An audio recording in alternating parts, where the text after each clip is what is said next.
Alright, and welcome to an IRL deck profile for Fusion World. We've kind of done profiles for celebrations, winners, and some toppings, and done some gameplay, but we haven't really done any just regular homebrew decks, so I figured I'd throw one up since I was able to get some of the promos in the mail and finish this deck. So we're going to be talking about U7 Goku. So this is the one where this leader is going to draw on the front. When you awaken, you draw one, obviously, and on your turn, all your battle cards with Universe 7 in their special trait get plus 5,000 power, and then obviously you draw one when attacking. Obviously, the kind of gimmick of the deck is you're running a bunch of U7s, so it's going to be kind of mostly that. However, this deck is extremely aggro, so you kind of have to play it low to the ground, which you'll kind of see as we go through some of these cards. Starting off, we have your cantrip one-drop draws. These are some of the best like one of the best cards in the game, just because it literally is just free and you get so much value out of it. You pay one, draw one, which nets you a card in hand. You gotta put it on board to combo off, to kind of push if you need to or defend yourself. Some people don't like it in U7 because it feels bad tapping out, but I enjoy drawing cards, and I think that's a consensus for me and my team. We have two of these Roshis right here. He's good if you need a Turbo Awaken. He's also a 10k combo, so if he's ever left on board, you can combo away if you need to. But yeah, you play him out once per turn, add one card from your life to your hand, and then he also makes the extra card specified, cost one less. So if you're running a 1 cost, you can do it for free, or a 2 cost, do it for 1. We have 3 Whis.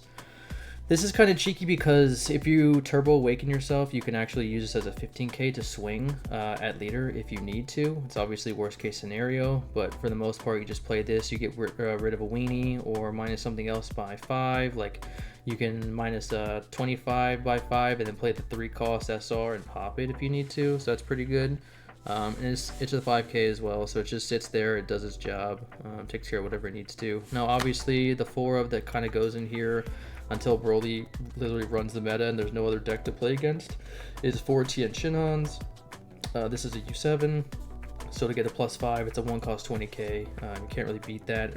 It's like the Jace for Ginyu Force, except you don't need any guys on board for it to happen, you just need your leader to be flipped, which is pretty nice.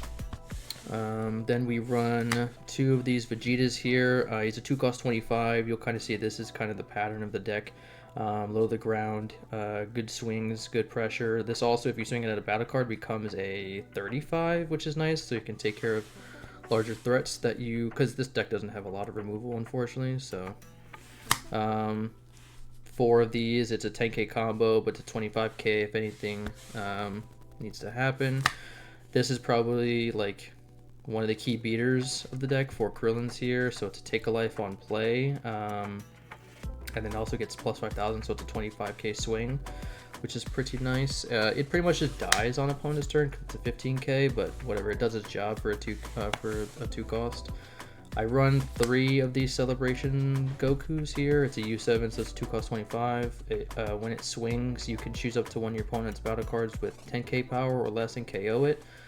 So it gets rid of some of the weenies, which is pretty nice. Then one of the MVPs is definitely this promo Goku here. So permanent, if your leader is awakened, this card gets plus 5,000 power. So he is a 2 cost 30k. Or no, sorry, he's a 2 cost 25. He's not a U7, so he doesn't get the plus, but he's 2 cost 25 on your turn and also on opponent's turn. So while you can't pump it necessarily with like leader effect, it still puts in some work, because again, as long as you're awakened, it's a 2 cost 25 and also on opponent's turn, so they have to get rid of it with something.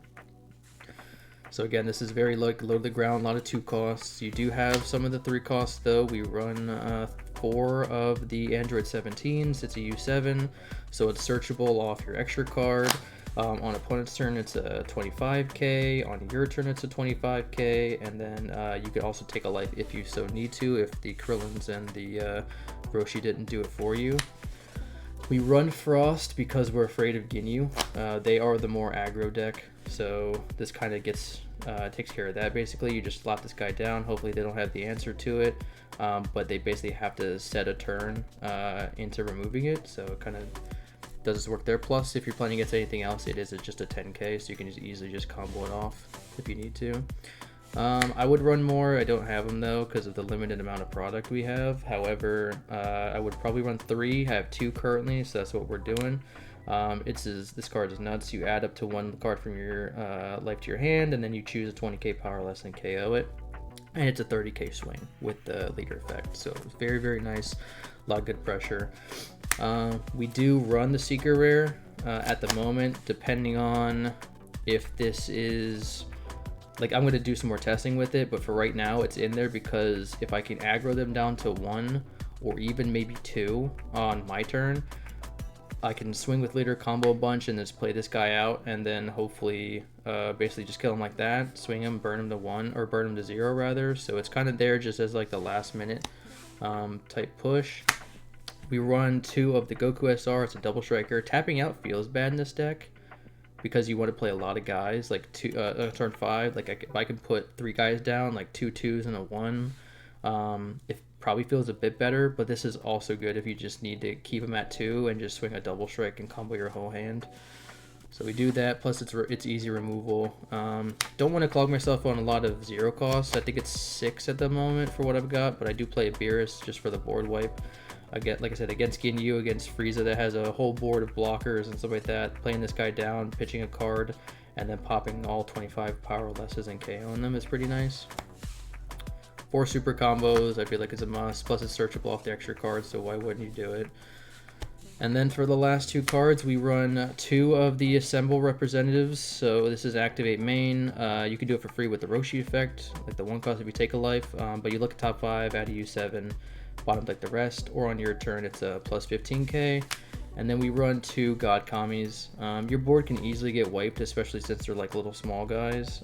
So if your board gets wiped by like green or by yellow swinging at it, or even like the red matchup or like yellow and stuff like that, this card is good to just kind of, since you're not gonna have a board, you just pay 1 and then you pop a 30k or less, and which is pretty nice because a lot of their guide, like the Cooler SR is a 30k, so it gets rid of that. It gets rid of like a number of different cards. So if you ever need to kind of reestablish board but also take care of theirs at the same time, you can do this for 1, which is pretty nice.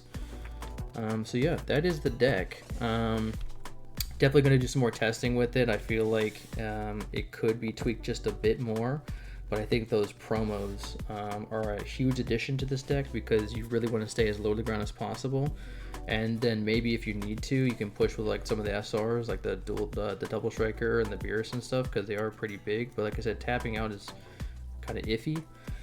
But this deck has enough tools where it can really push aggression pretty heavily. You kind of have to get the green before they do all the crazy ramp stuff. So yeah, that's the deck. Let us know what you guys think. Look out for some more deck profiles here on the Turtle Club YouTube channel for Fusion World. We're loving it so far. So take care, guys.